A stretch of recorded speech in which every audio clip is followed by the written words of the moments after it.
Why always me? நான் ஒன்று நினச்சா வேற ஒன்று நடக்குது. Suddenly I got remember யூஎஸில் 9/11 அட்டேக் நடந்து முடிச்சதுக்கு பிற்பாடு அந்த ட்வின் டவரில் ஒர்க் பண்ணுற அந்த 2 வராதவங்களும் ஒரு இன்டர்வியூ பண்ணுறாங்க.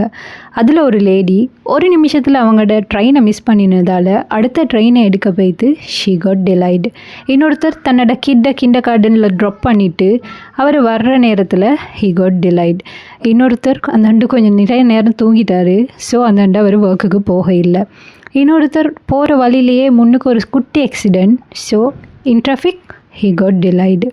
ஸோ அந்த நடந்த சின்ன ரீசன்ஸ் தான் அந்த அவங்க உயிரோடு இருக்கிறதுக்கு பெரிய ஒரு ரீசனாகவே இருந்திருக்குது. ஸோ இந்த இன்டர்வியூவில் இந்த உலகத்துக்கு சொல்ல வர விஷயம் என்னன்னு சொன்னால் there is a goodness in every delay. Because அந்த நிமிஷம் அது அவ்வளோ ஃப்ரஸ்ட்ரேஷனாக இருந்தாலுமே அது நம்மளை ஏதோ ஒரு வகையில் பாதுகாத்து இருக்குது, ஏதோ நமக்கு தெரியாத ஒரு நலவு இருக்குதுங்கிறது தான் உண்மை. ஸோ நெக்ஸ்ட் டைம் நீங்கள் ஒரு விஷயத்தை அவ்வளோ அக்யூரேட்டாக பிளான் பண்ணி அவ்வளோ பர்ஃபெக்டாக அதை எக்ஸிக்யூட் பண்ண போகிற நேரம் if it's good delight you should remember the story.